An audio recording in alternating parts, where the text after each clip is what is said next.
primary 5, is that right? That's correct, yeah. And he was in primary 1, I think, when he was diagnosed? Yeah. Thank you. We'll get started on your evidence now, Ms Young. What I'd like to do is walk through a timeline of your son's treatment, and as we go, we'll pause to talk about certain aspects of the experience, and we'll begin by looking at events around the time of your son's diagnosis. Now, in April 2018, I understand that your son had been having some pains and particularly toothache, and you had those checked out, is that right? Yeah, he had an abscess, so he had to have his tooth removed, which we thought was the cause of his pain that he'd been having. But unfortunately, he continued to display signs that he wasn't well. He had a temperature, and I took him to the GP, and they had said that it looked like he had an ear infection. So they prescribed some antibiotics for him, but he just continued to deteriorate over the next couple of days to the point where I took him back to the GP. Unfortunately, my local GP, William was crying and wouldn't really let them go anywhere near him. And said, well, there's obviously nothing wrong with him, just take him home and monitor him. But it was that night that I took him to out of hours to get him checked over. And what happened after you took him to the out of hours? I think that was in Paisley, was it? In Paisley, yeah. When we took him to the out of hours, I told the doctors the exact same as what I told his GP. They gave him a thorough examination and said, you know, there's something going on.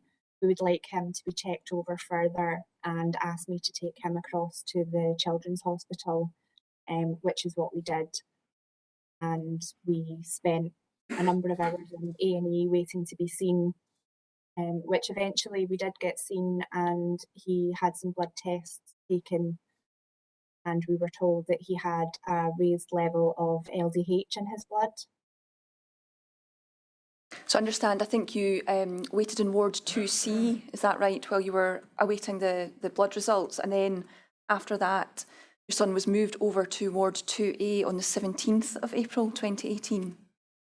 Yeah, when he was first in A&E, he was then taken round to the clinical decisions unit, and then from the clinical decisions unit he was taken up to 2C, while he had further tests and examinations done, and then across to 2A. Okay, thank you, Ms Young. And then shortly after that, I think it was on the 18th of April 2018, your son was diagnosed with stage 4 Burkitt's lymphoma, is that right? Right, yeah. Ms Young, could I ask you how you felt when you received that diagnosis?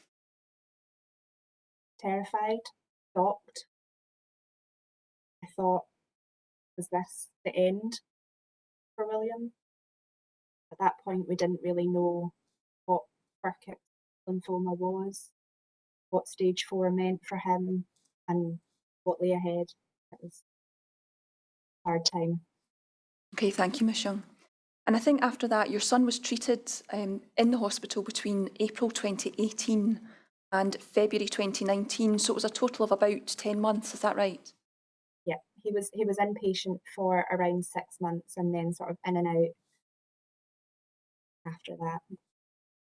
And were you with your son during his treatment at the hospital? I was, yeah. And I think you say in your statement that your mum also helped out, is that right? That's correct, yeah. I think you say your mum had a room at the Click Sargent facility.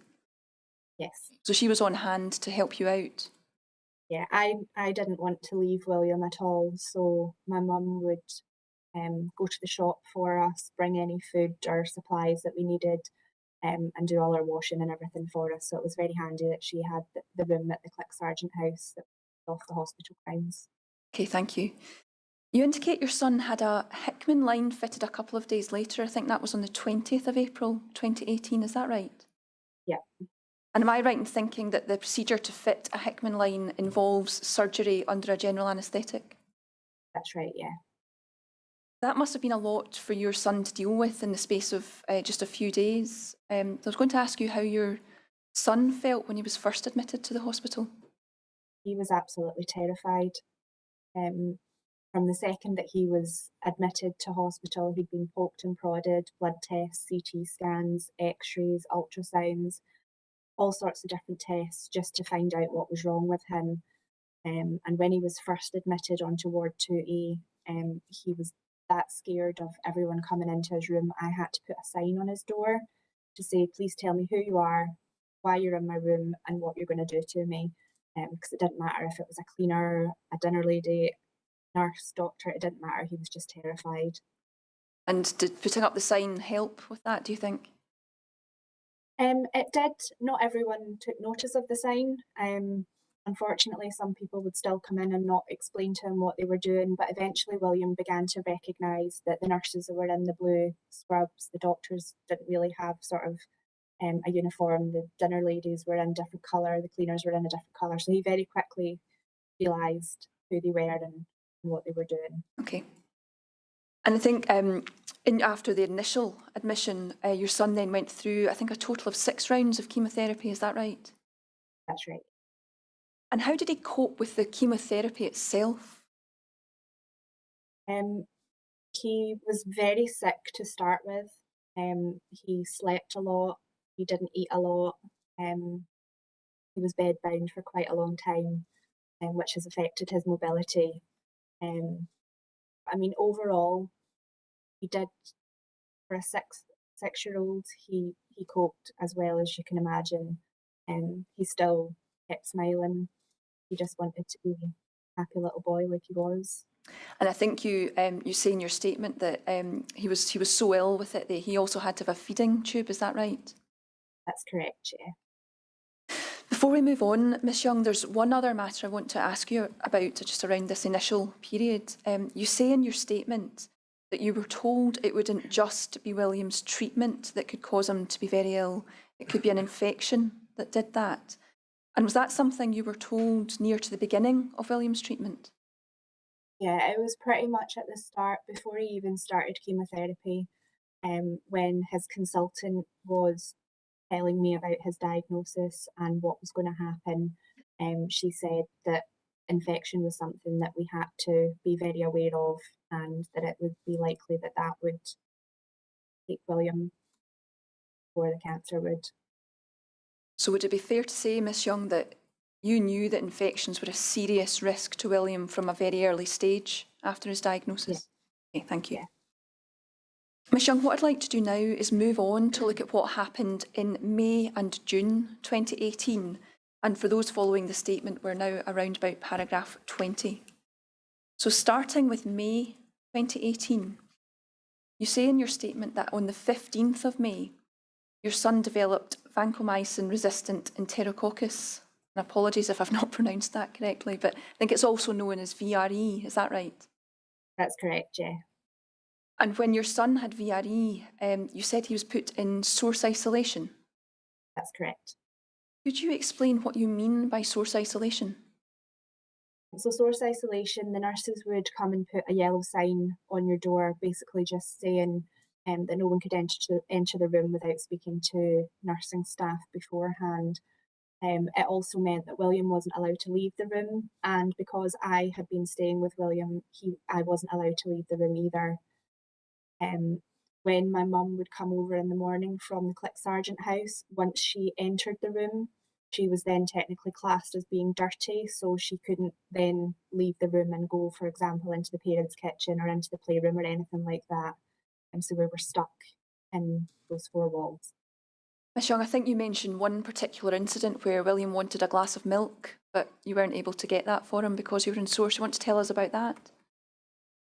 So William stopped eating and drinking quite a lot during his treatment because he developed mucositis, which broke down all his mouth. So whenever William decided that he wanted something to eat or drink, it was really quite important that he got it there and then. But because William was in source, I wasn't able to then go to the kitchen and pour him a glass of milk, so we had to ask the nurses to get it.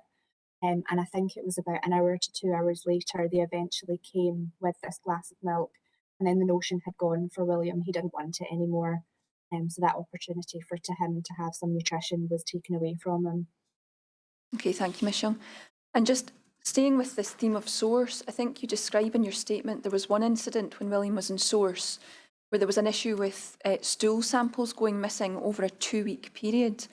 I wonder if the first instance you could tell us what was significant about stool samples while William was in source. When William was in source with VRE, essentially he would have really quite bad bouts of diarrhea, and in order for William to be able to get out of source, he either had to have negative stool samples that came back and said that he didn't have VRE anymore, or he had to be non-symptomatic, so his stools not being soft or loose anymore. So the fact that these stool samples had gone missing meant that we weren't getting the results. We didn't know if he still had the infection or not, and whether he needed to be in source. And you say this happened over a 2-week period? Week period, yeah. And did you receive any explanation why the samples had gone missing? Not when I asked the nurses, because I would ask them on a daily basis, have you had any results back yet? They would just say, no, there's nothing back, and there was no explanation as to where they'd gone or what had happened to them. Okay, thank you, Ms Young. Ms Young, I'd like to move on now to events in June 2018. And from your statement, I think we can see that a number of things happened during this time. What I'd like to do is walk through, first of all, an overview of the timeline in June, and then we'll double back and explore some of these events in a bit more detail. On 1st of June, I think you were told that your son had a fungal infection, but am I right in thinking you weren't told the name of it at that time? That's right, yeah. We'll come back to that in a moment, Ms Young, but shortly after that, I think you were moved to a room. I think it was a room with double doors, is that right? Yes. And were you told about the reason for that room move? We had a number of room moves while we were on the ward. This was just another one of those occasions. The reason behind the room moves, we were told that they had to clean the rooms. And this happened on a number of occasions. And about the same time, so this would be, I think, on the 5th of June 2018, you were told that your son was going to be put on a drug called ciprofloxacin. And again, I apologise if I've not pronounced that correctly. But you were told he was going to put on that drug as a precautionary measure. Who told you that? It was a doctor. Okay. And pausing there, Ms Young, I think within the space of 5 days, so from the 1st to the 5th of June, you'd been told that your son had a fungal infection. He was moved out of his room so that it could be cleaned. And you were then told that your son was being put on another medication as a precautionary measure. Did you think there was any link between those 3 events? At the time, I didn't really sort of connect the dots. I was just so focused on what William was going through at that moment in time. But looking back on it now, yes, it does look like there could have been a link between 3 things happening. Okay.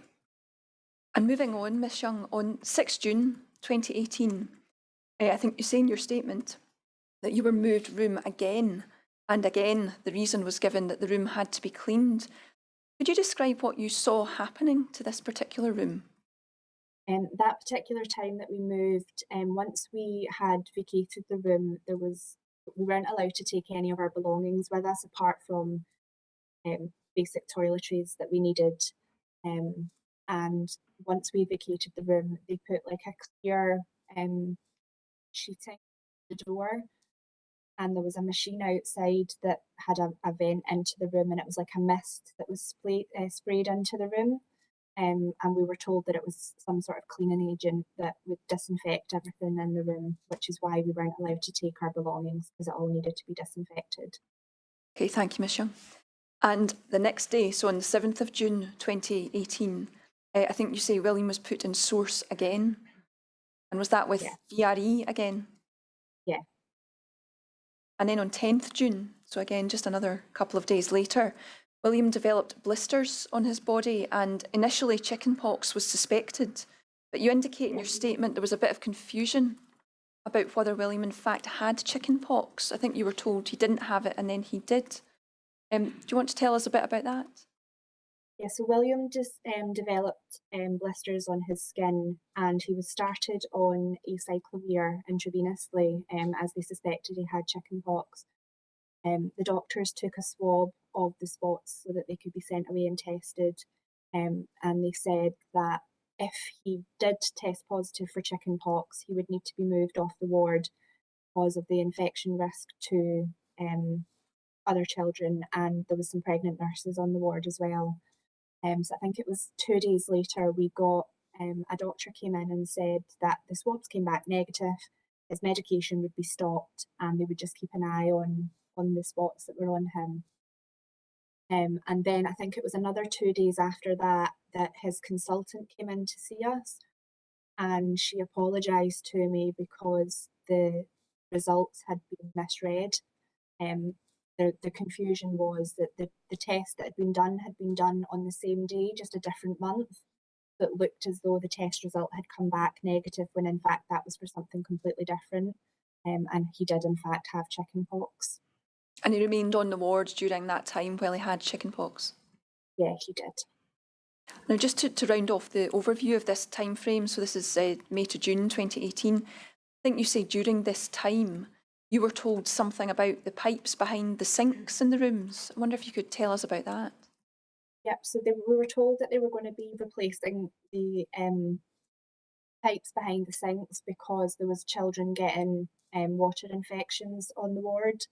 And it was actually another parent that told my mum that the bug that they'd found was something that stuck to plastic, which was why they were changing the pipes behind the sinks. And do you recall seeing the work being done? I can't remember whether we were on the ward at the time or whether we were out the room, but I do remember them coming to do it. I just can't remember if we were in the room or not at the time. Thank you, Miss Young. What I'd like to do is pause there and reflect on some of the events that during this time frame that you've described to us already. I'd like to start with the healthcare infections that you've mentioned over this period. And for those who want the statement reference, we're now at paragraphs 66 and 67. Now, you've said William had VRE, I think at least twice during that period. Is that correct? Probably more than twice. And what did you understand VRE to be? I understood that VRE was a hospital-acquired infection, and I think it was classed as like a superbug type infection that he had. I understood that it was passed through touch, so it wasn't allowed out his room. So it's been brought into his room by maybe doctors, nurses, or cleaners. I don't know who, because it's through touch. So someone's touched something, and this virus has then been transferred through to William's room. I think you say in your statement, and I think this is at paragraph 66, that you were doing a lot of cleaning of touch points in the room. Is that right? That's correct. I was quite paranoid about William picking up any bugs or infections, so I would always, they had antibacterial wipes in the room, and anywhere that nurses would touch or doctors or anyone would touch, I would go around the room 3, 4, 5 times a day, just cleaning down everything to try and keep it as clean as possible. And what were you told about VRE at the time? Just that it was resistant to any antibiotics, so there was nothing we could do to actually treat it, and we just had to ride it out and wait for it to go away.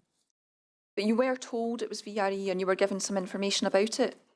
That nurse printed off a sheet just explaining what it was, and handed me the sheet to read. And were you concerned about cleanliness in the room at this time? Yeah, I mean, the rooms got cleaned daily, and when William was in source, they were cleaned twice a day. But I wouldn't William on the floor to play, put it that way. Yeah, and did you have a particular concern about the floors? Even after they've been cleaned, if, for example, if William spilt something on the floor and I was to clean it up, and you would wipe round, your cloth would be completely black. It was pretty dirty. Okay, thank you, Miss Young. I'd like to move on now to think about the fungal infection you mentioned on the 1st of June 2018. Now, I think in your statement you mentioned that the staff were baffled by this infection. Could you explain what you mean by that? So William had raised infection markers, and we were told that he had a fungal infection, but they couldn't find where this fungal infection was coming from. They did multiple tests. He had eye tests, he had ultrasound, CT scans, and eventually they found that he had a ball of fungus on his liver. That's all I was ever told about it, just that he had a ball of fungus on his liver, and he was put on extra antifungal medication to treat this. He was already on antifungal medication at that point. He was on a drug called ambisome, which was given 3 times a week.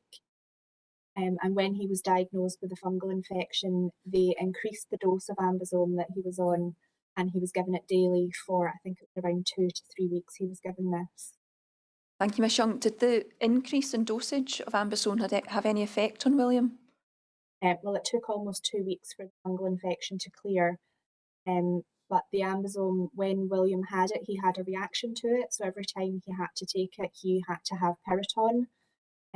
So again, an extra medication that was added in just so he didn't have an allergic reaction to it. And when you say he had a reaction to it, did it make him sick, or was it a rash, or what kind of reaction was it? It was a rash on his chest and on his cheeks. He went quite flushed and he had a rash on his chest. Okay.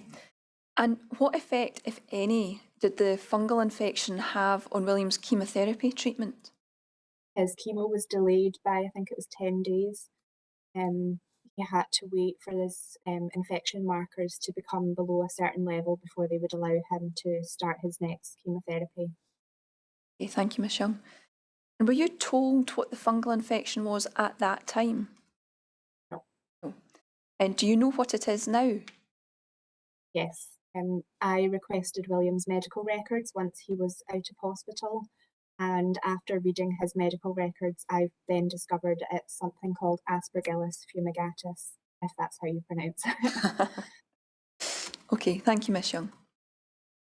You've mentioned that during this time, again in the May-June 2018 timeframe, that there was some communication about preventative antibiotics. And for those following, we're now at paragraph 75 of the statement.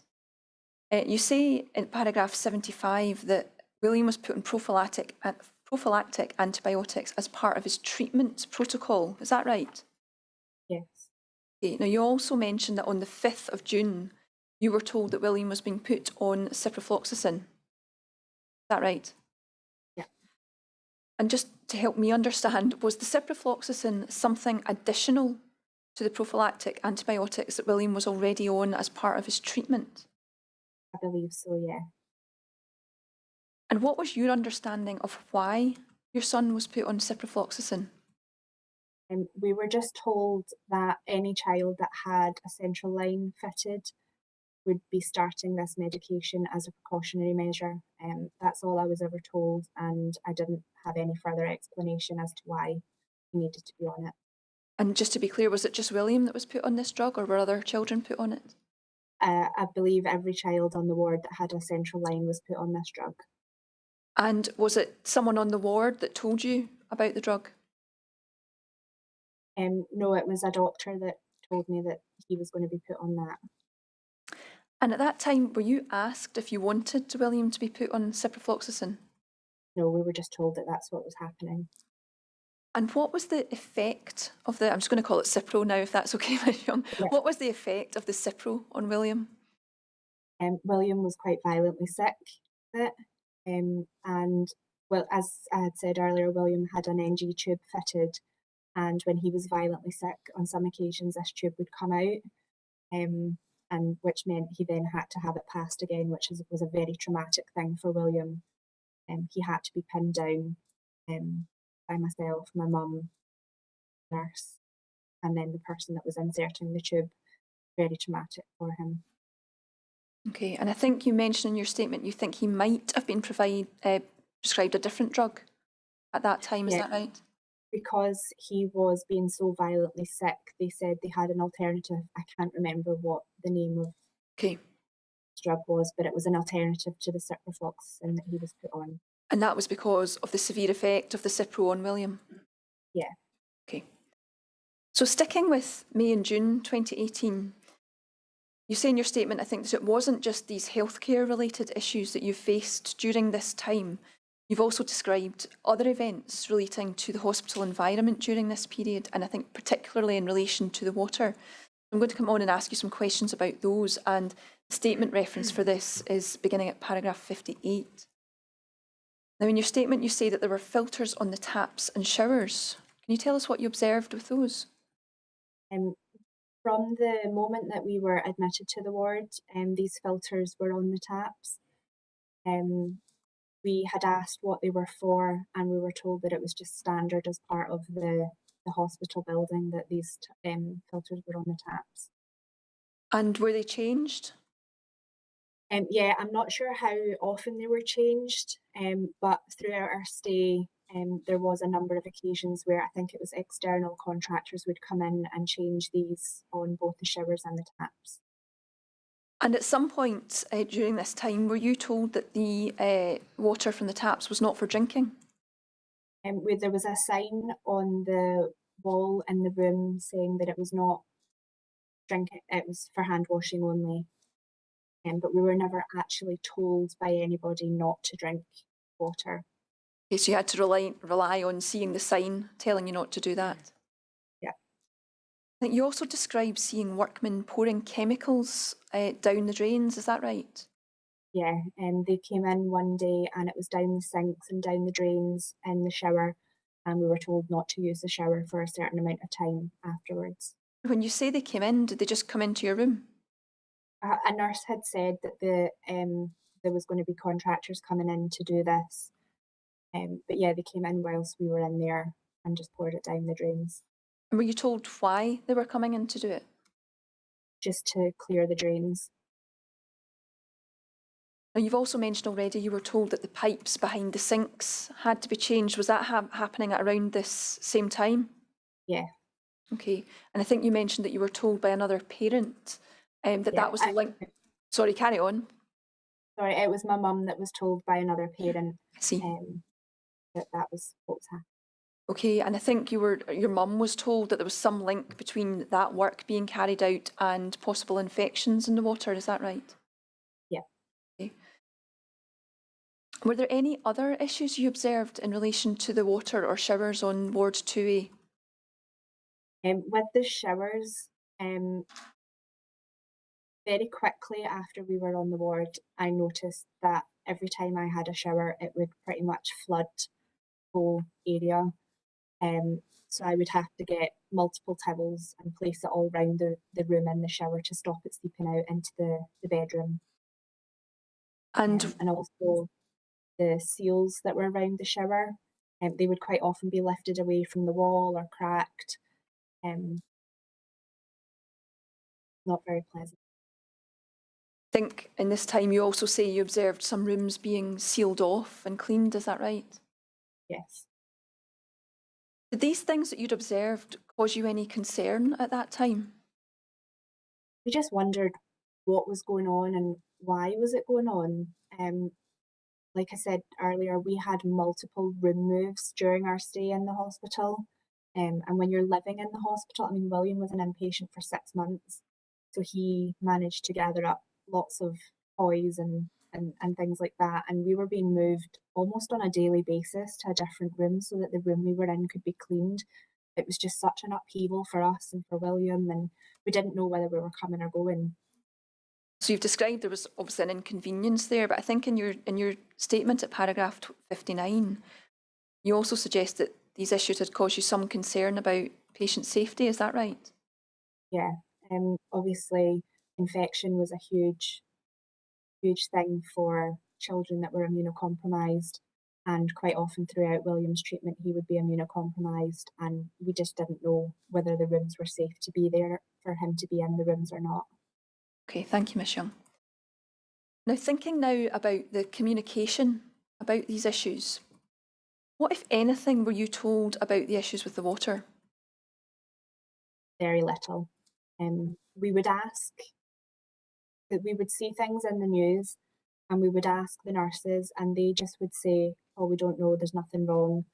We, when we were being moved rooms, we would occasionally be handed a letter. Unfortunately, I don't have any of these anymore, but sometimes we would be given a sheet of paper just saying, this is what's, you're being moved rooms for cleaning, etc. But yeah, there was very little communication about anything to do with the water. So to be clear, you weren't told why anything that you saw happening was happening at that time? At paragraph 63 of your statement, you describe asking the nurses about why filters were being placed on the tap, and you say the response that you received was that it was part of hospital protocol. Is that right? Yeah, part of the hospital building, the way it was built. Part of the hospital building and the way it was built? Yes. And were you told anything about why the pipes behind the sinks were being changed? I think you've already given us an indication of that. Only what we heard from another parent, not directly from any staff. But I think the suggestion was that there may be a link to children getting infections on the ward. Yeah. So Ms Young, if I could just pause to reflect on the chapter of evidence you've just given us. In a matter of weeks, on top of his cancer diagnosis, your son had VRE at least twice. He'd had a fungal infection. He had been in source frequently, and you've been told that he needs to take preventative antibiotics because of his central line. And on top of that, you've seen a number of indications there's an issue with the water on the ward, and you've also seen rooms being closed off for deep cleaning. How did all of these events make you feel? Scared, worried. We were in an already stressful situation, being at the hospital, dealing with cancer, and then we were being given all these extra things to deal with. Yeah, it was very stressful and very scary time. And what would you say was the effect on your son during this time? He didn't really know. We tried to keep a lot of what was going on away from William. We didn't want him to have any extra stress or any extra worries. We would just try and keep him occupied. He loved doing arts and crafts and things. We would just do lots of different things with him throughout the day to keep his mind occupied and not discuss in front of William anything that was happening, or we would just try and make it fun for him. Okay, thank you. Ms Young, in your statement you described some further issues around this time which affected your experience. I'd like to move on now to look at those, and this is at the section beginning at 78 of your statement. You indicate that you didn't like the fact you couldn't open the windows. Could you tell us why? It was very, very hot on the ward. We were told that we couldn't even have a fan because of infection risks. There was no way to control the temperature, although there was a temperature gauge on the wall. Didn't matter if you pressed it up or down, it wouldn't make the room any cooler or any hotter. It was just unbearable to sit in the rooms at times. And did you think that there was any link between the heat in the rooms and your son's temperature spikes? Well, William would get temperatures quite frequently, and when he did get a temperature, there was no way to keep him cool because the room was so hot. We didn't know if that was causing him to have temperatures or whether it was an infection. In paragraph 83 of your statement, you described that the staff had quite an unusual way of trying to keep the ward cool. Could you tell us about that? They would turn the lights off. They would say that with the lights being off on the ward, it would help keep the ward cool. Quite frequently throughout the day, the lights would be off on the whole ward. Okay, and that's the reason the staff gave you, was to try and keep it cool? Yeah. I think you say you also had concerns about the cleaning of the rooms. You've described some of that already, but I wonder if you could explain what you observed with the rooms being sealed off.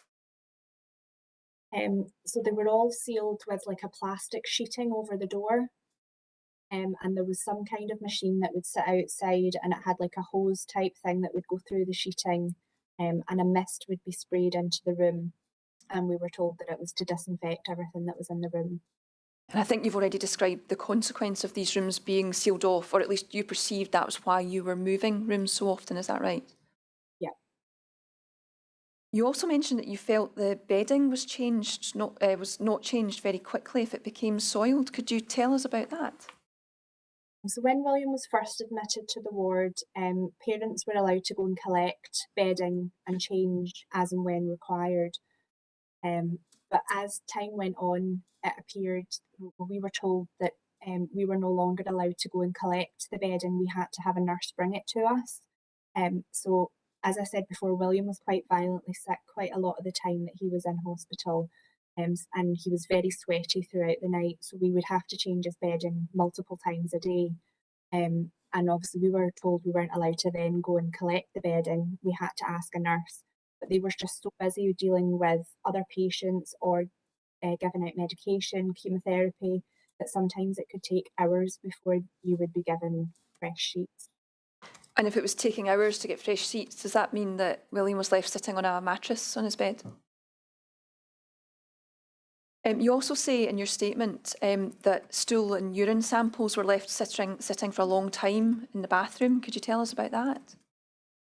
Yep. So again, when we were first admitted to the ward, we were they would measure the input and output of fluids for William, and we were allowed to take the urine samples or stool samples along to the sluice room, and we would just write a name on it, and then the nurses or auxiliary staff would go in and deal with it and put it in his notes. But as time went on, and all the room changes were happening, infection seemed to be getting higher on the ward, we were then told that we were to leave these samples in the bathroom and nurses would then come and collect it and take it away. But had multiple samples left in the room for hours and hours and hours, and we would keep asking, can you come and take them away? It's hot in the room, they're smelly, and it would take hours for them to come and get them sometimes. Okay. Ms Young, I wonder if would you mind reading out paragraph 88 of your statement for us?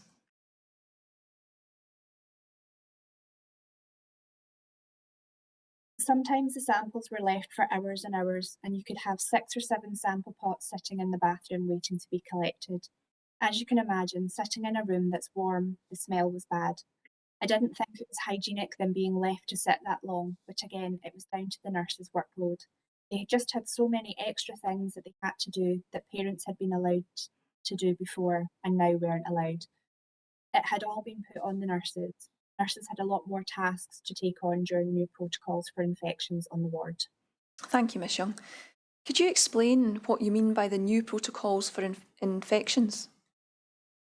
So again, when everything started happening, we were not allowed to go to the sluice room to take the urine samples. We weren't allowed to go and get bedding. We had to rely on nurses or auxiliary staff.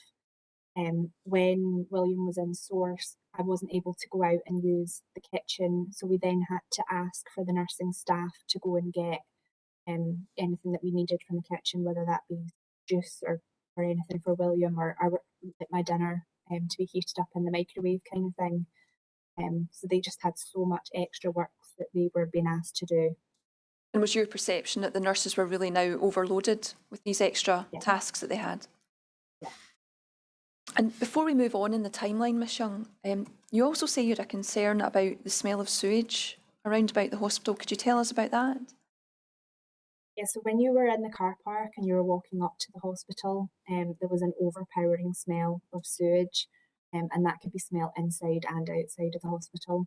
Could you smell that on Ward 2A? Yeah. Ms Young, if we turn back now to the timeline of William's treatment, I'm going to pick it up again in July 2018, and the statement reference for this is 31.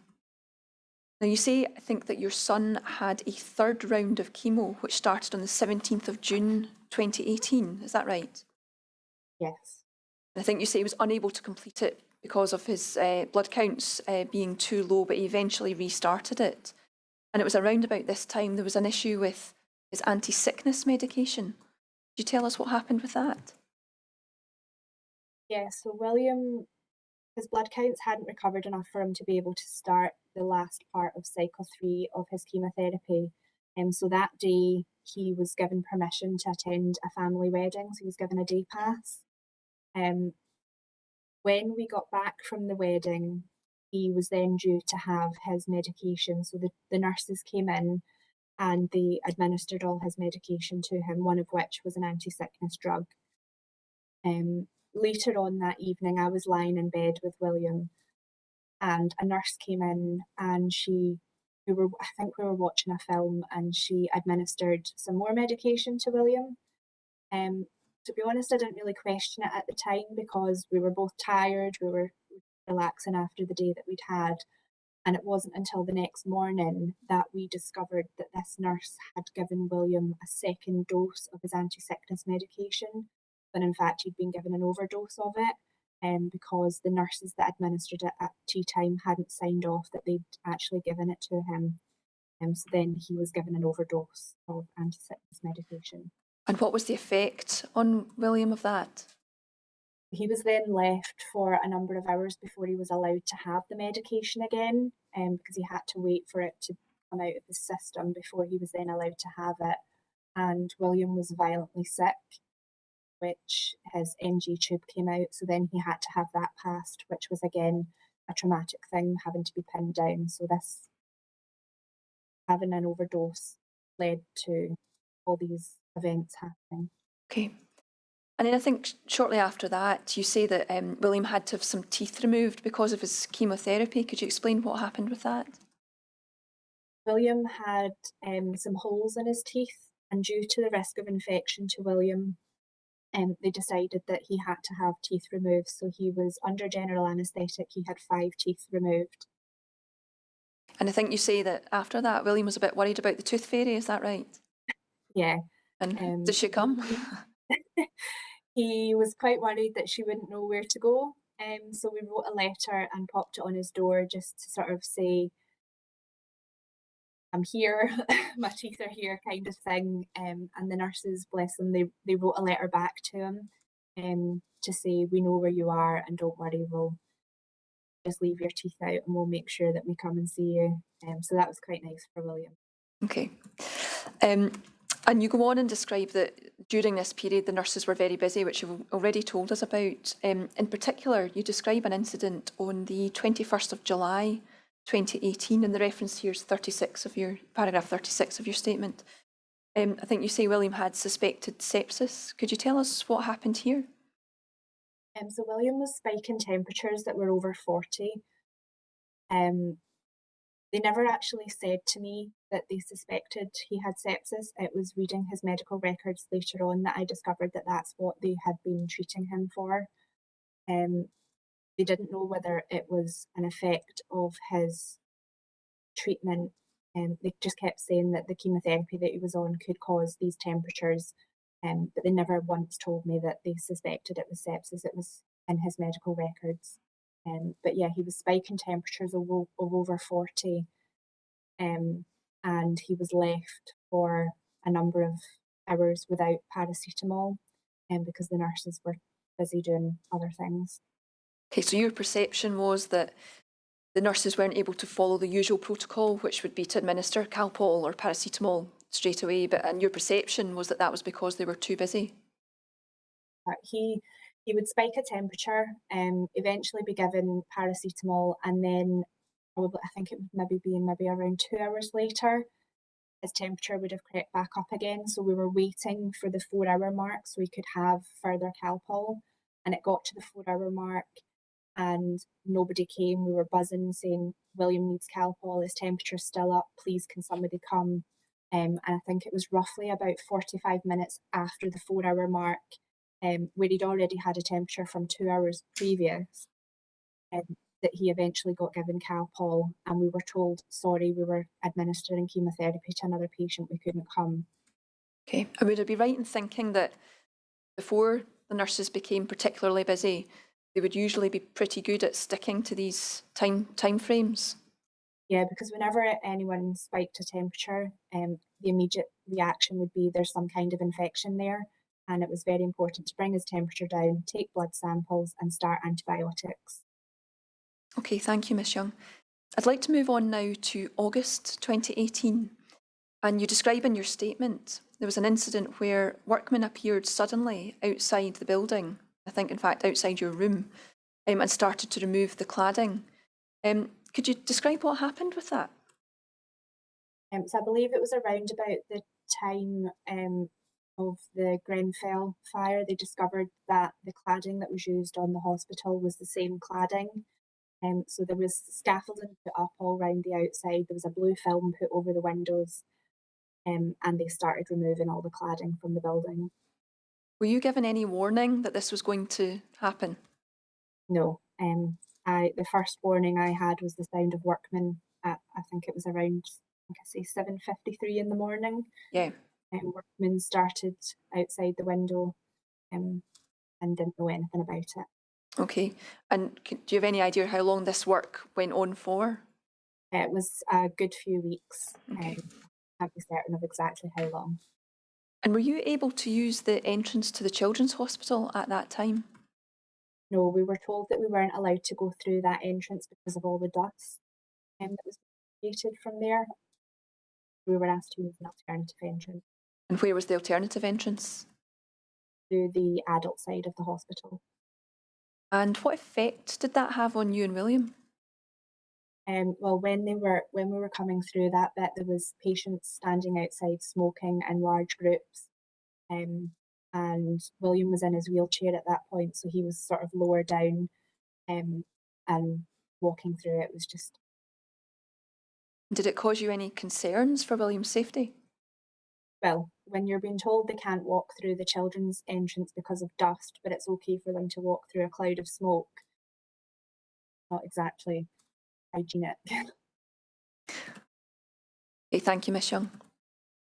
So to complete the August 2018 timeline, you say your son went into remission, I think, on the 31st of August 2018, but he still had a final round of maintenance chemotherapy to go in September, is that right? Yeah. Okay. And after that, he was just discharged to Click, I think, to keep him close to the hospital for a while. Yeah. Now, later on in September, I understand from your statement that William spiked another temperature and ended up being admitted to Ward 2A on the 25th of September 2018, which I think, as we all now know, was the day before the ward was due to move to the adult hospital. Is that right? Yes. Yeah. If I could just pause there to think about events surrounding the move to the adult hospital. Could you describe how you discovered that the Schehallien unit was being moved? Watching the news. Watching the news. And what date was that on? Sorry, I should have given your paragraph reference. We're at paragraph 40 now.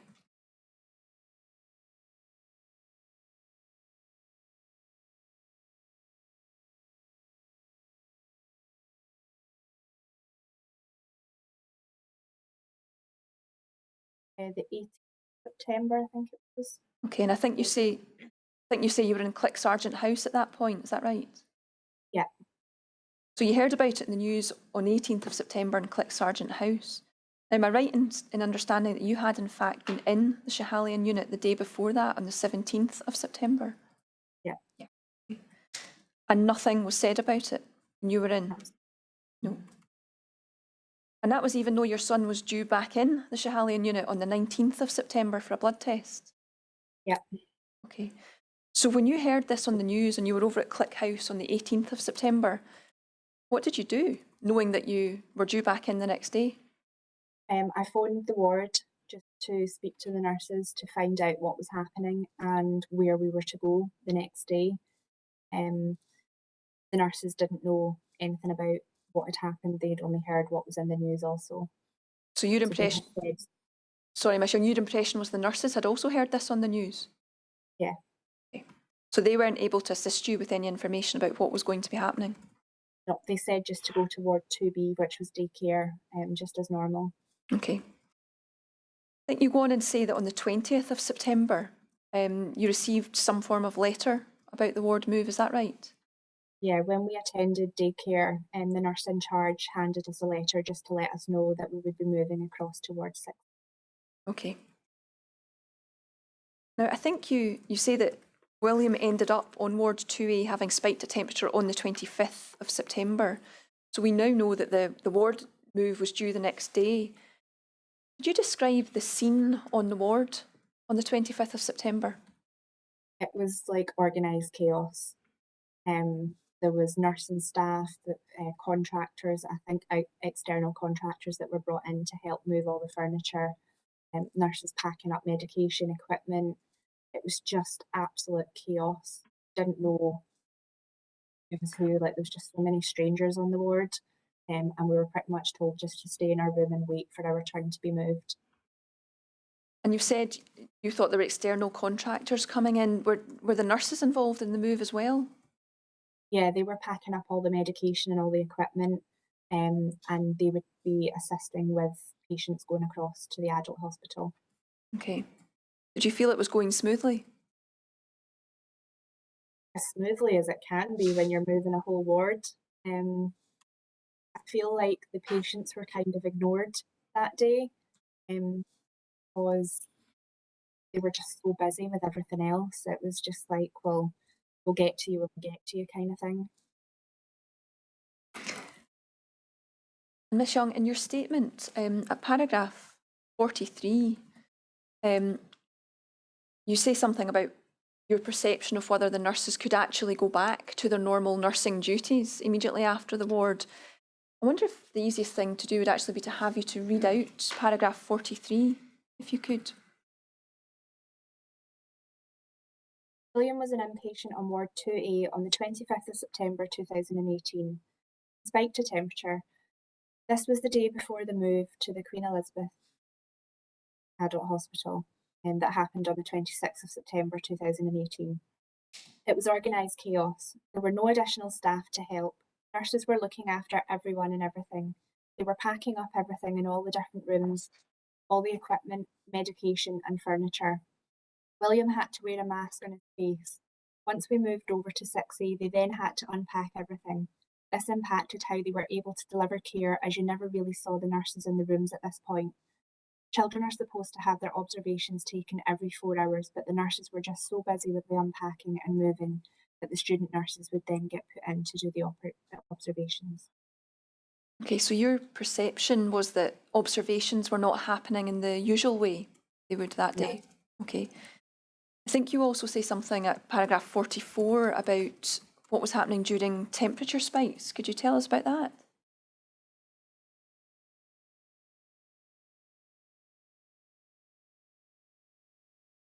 So they were supposed to get their observations taken every 4 hours. Sorry, can I just have a read of Of the... course you can. Yes, sorry, it's paragraph 44. That's my fault.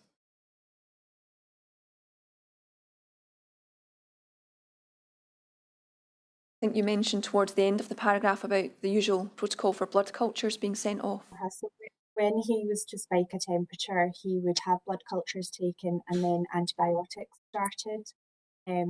But he was spiking temperatures sort of quite consistently throughout, even though he was on antibiotics. So he wasn't getting further blood cultures taken. So they didn't know if there was still a further infection growing or whether he had to have his antibiotics changed. Okay, so your perception was that staff were so busy they weren't able to be taking the blood cultures in the usual way that they would during that time. Yeah. And how did all of that make you feel?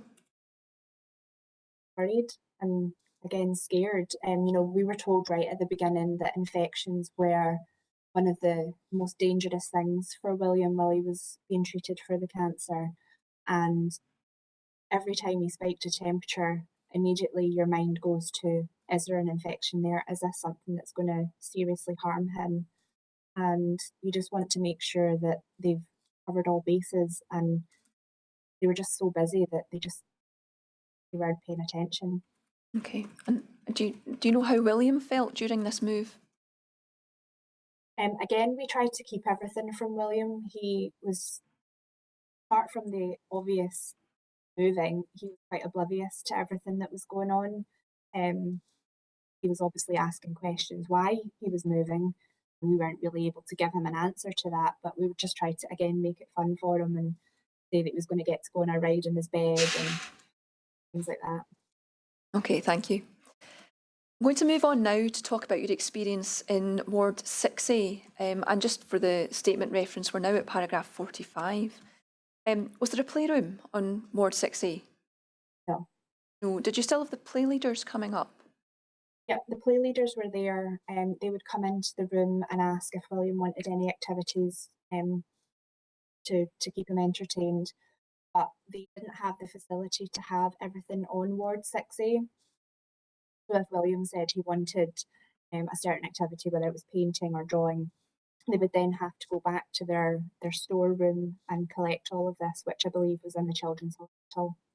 Okay, so was that some distance away from Ward 6A? Yeah. And what was the effect on William of not having a playroom and the play leaders not being able quite to do their jobs properly? Well, he was bored. He didn't have anything to keep him entertained. As I said before, William likes doing a lot of arts and crafts things. So the play leaders would quite often bring in like ceramic things for William to be able to paint, whether it was cups, money boxes, different things like that. And he just didn't have any of that when he was on Ward 6A. It was just basically him and his iPad. And was there a parents' kitchen on Ward 6A? No. And what was the effect of that on you and your mum? We were then unable to store any food. Um, my mum would just bring stuff over in the morning from the shop, and we would just have to try and keep it cool in the room.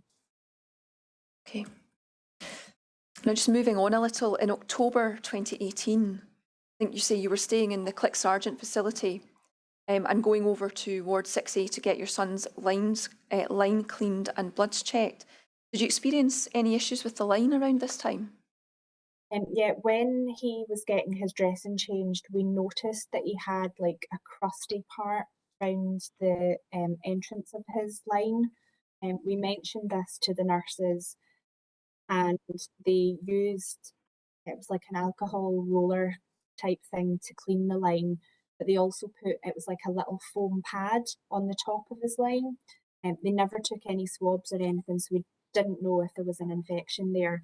It just looked quite red and crusty around the entrance of his line. Okay, thank you. In your statement at paragraph 48, you describe the experience of travelling up to Ward 6A. I wonder if you could tell us about that.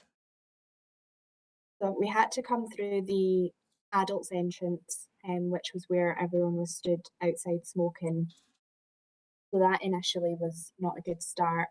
But then we had to use the lifts to get up to the towards 6A, and these lifts were the same lifts that all the other patients from the adult side would be using, patients, visitors, staff. William was in his wheelchair, and when we would go inside the lift, it was just basically how many people can you fit in. So it was really cramped, and you'd have dirty hands in his face, and you don't know what these people are in hospital for, where these people have come from, whether they're carrying any infections, are they unwell? It's just quite an awful experience.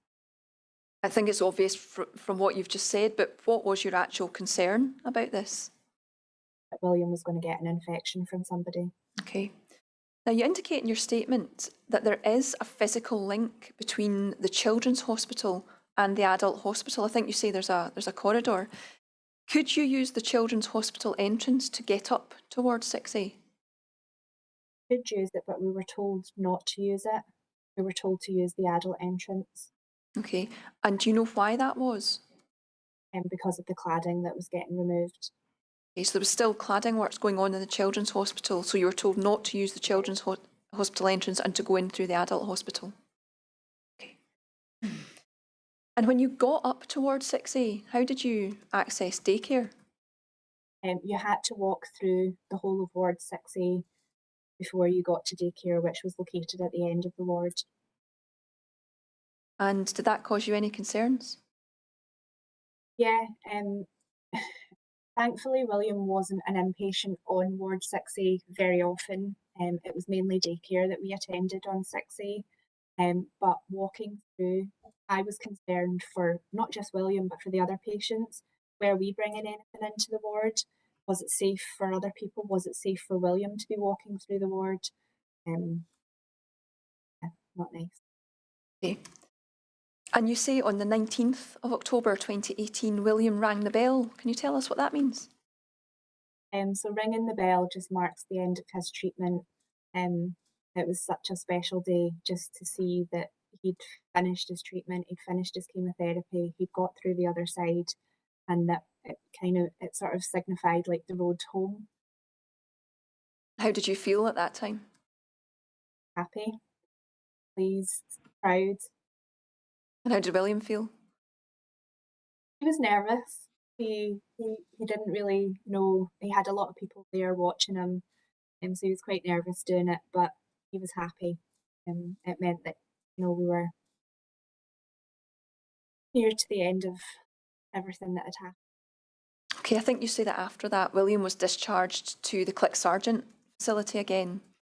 And just moving on towards the end of the timeline of William's treatment, I think you say that William had a few other admissions towards the end of 2018 and into the start of 2019. I think you say he had his central line removed in November 2018, is that right? Yeah. And on 10th December 2018, he was admitted and diagnosed with respiratory syncytial virus, RSV, and he was admitted to a different ward in the Children's Hospital, is that right? Yeah, I think it was Ward 3, but I'm not sure exactly. And did you understand why he wasn't admitted to Ward 6A? We were told there was no space for him. Okay. And then on 6th of January 2019, I think you say in your statement that he was admitted to Ward 2C with shingles and was supposed to be there for about 2 weeks. But while you were there, on the 18th of January 2019, you saw a story about the pigeon droppings in the press. Could you recall what the story said? Just that there had been pigeon droppings found in the ventilation system and that it posed some risk to the children that were in the hospital. I had asked a member of staff, was it safe for William to be there? He still had some treatment to get for the shingles that he had. And all of a sudden we were then told, William can be discharged today and he can go home. Ms Young, I wonder if you could read paragraph 95 of your statement for us, please.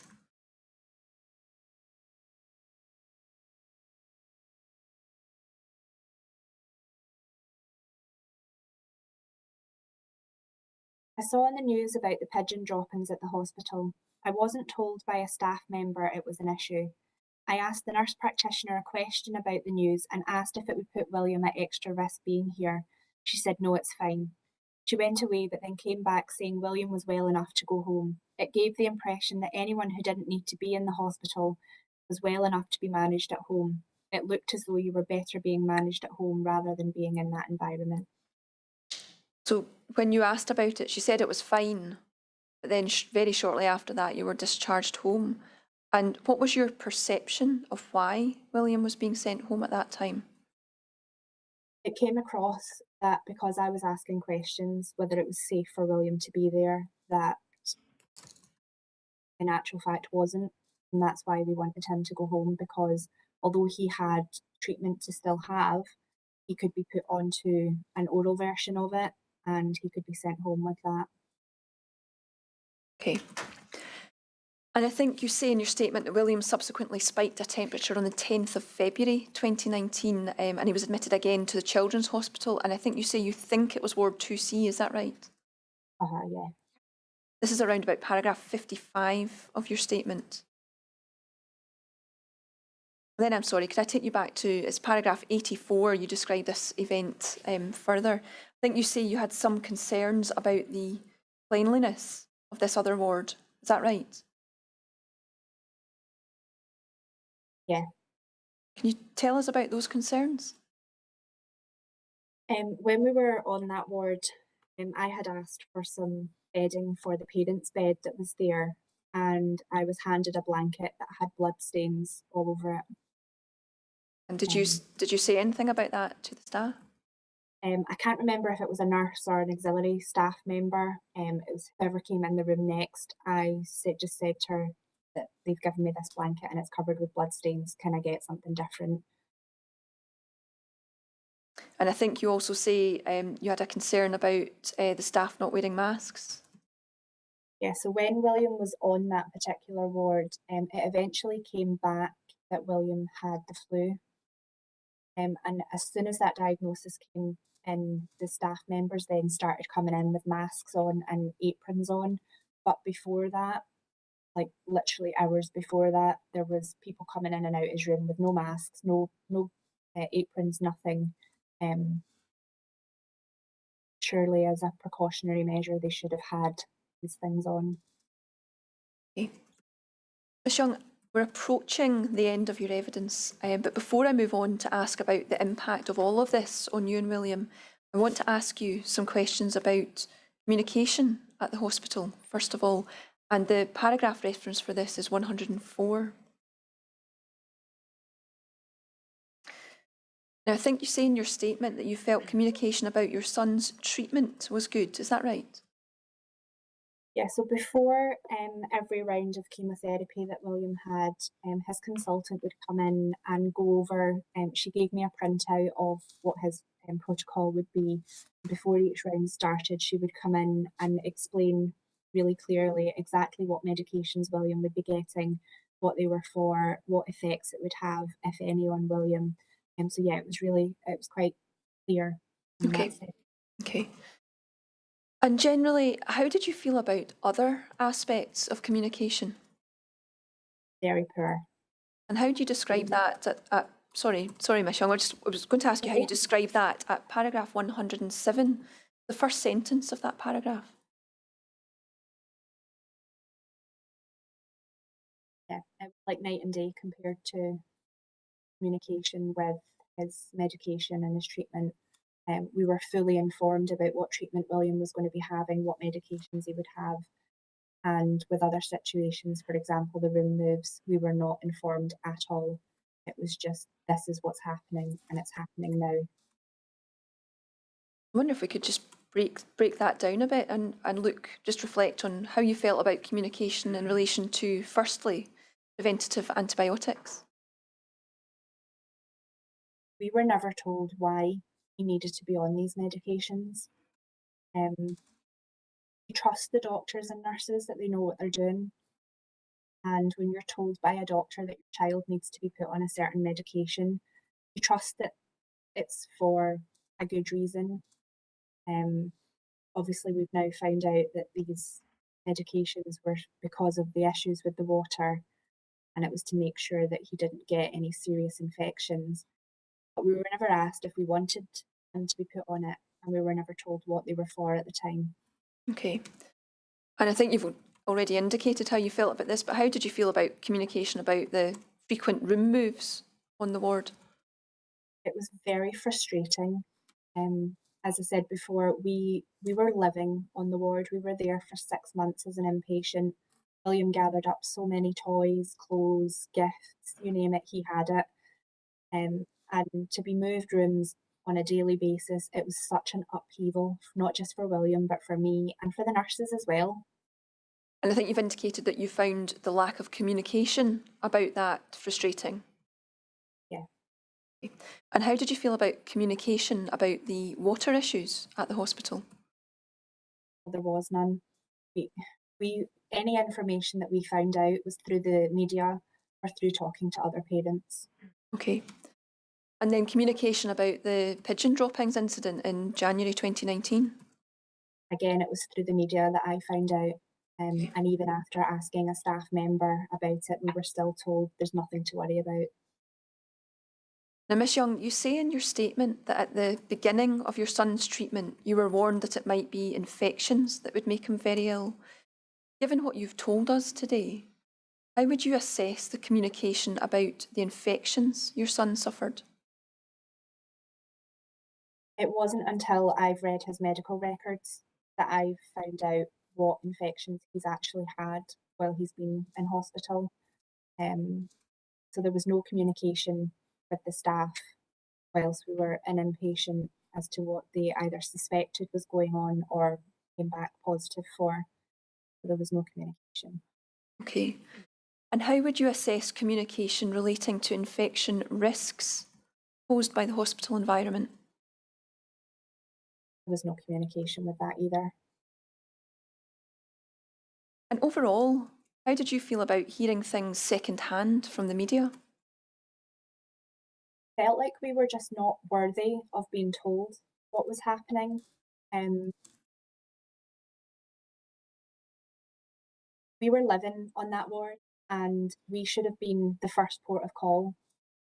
Any issues that were happening, the parents should be told what's happening. We shouldn't have to hear it through watching the news or reading a newspaper. We should be the first people that find out about it, and we just weren't. And would you have preferred to be armed with some information direct from the hospital before you saw stories in the press? Yeah, because then we would know what we were facing. We would know what was to come, what the possible risks of those situations were. Okay. Ms Young, to conclude your evidence, I'm going to come on and ask you to reflect on the impact that all of this had on you and your mum and on William. I'd like to start with you and your mum. Your son was going through punishing treatment for cancer, which clearly had an effect on you and on your mum. What additional impact did all of these other issues have on you both? It was hard enough being in the hospital at the time, going through what we were going through, without all these extra things being added in. It was hard on my mum to see her grandson going through grueling cancer treatment and then hearing everything that was going on in the news. We couldn't have done it without my mum being there. She was a huge support to both William and me.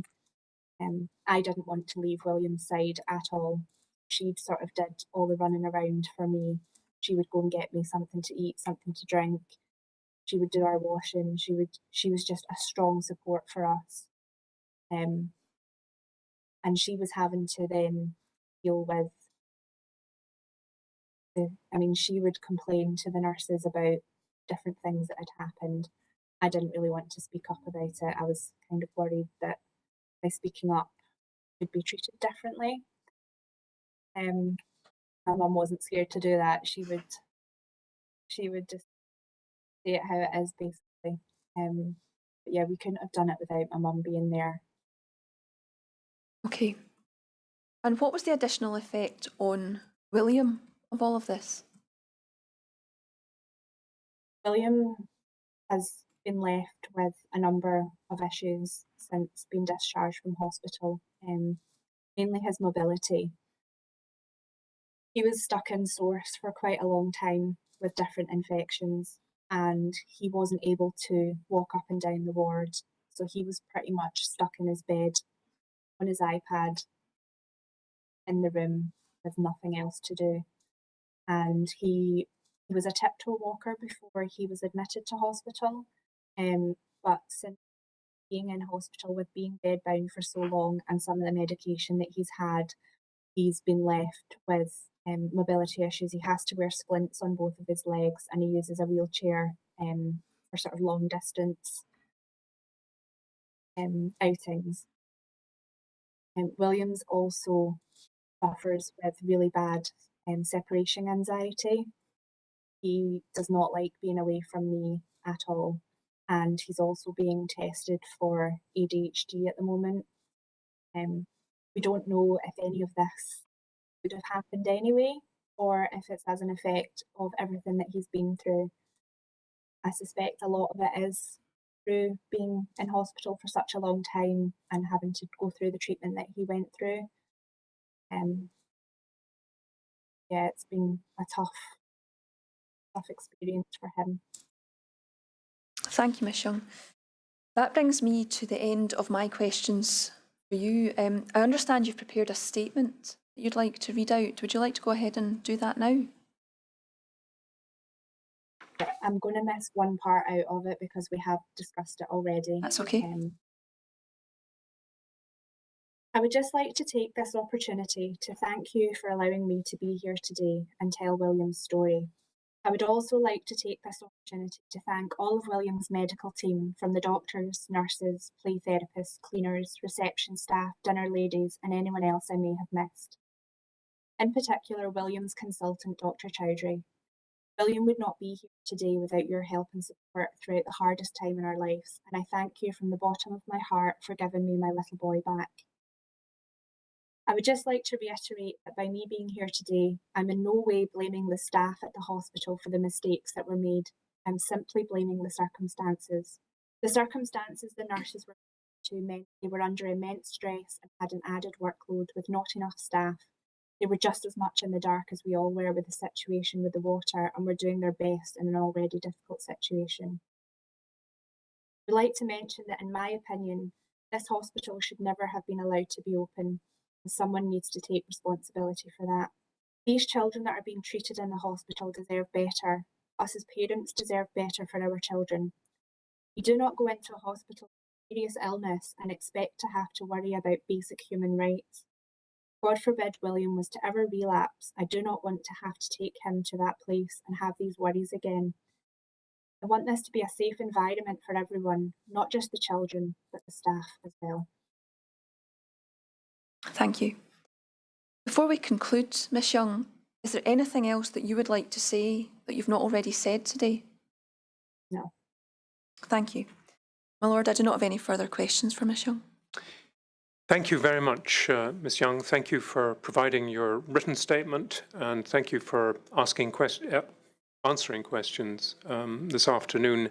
And thank you for your closing statement. That's now the end of your evidence, which will be part of all the evidence to be considered by the inquiry. Thank you very much. Thank you.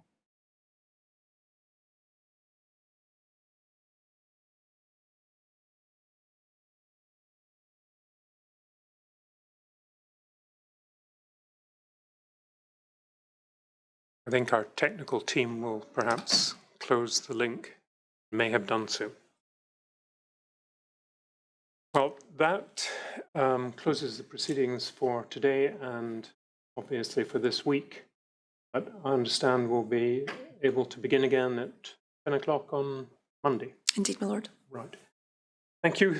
Thank you to everybody, and we'll see each other on Monday at 10.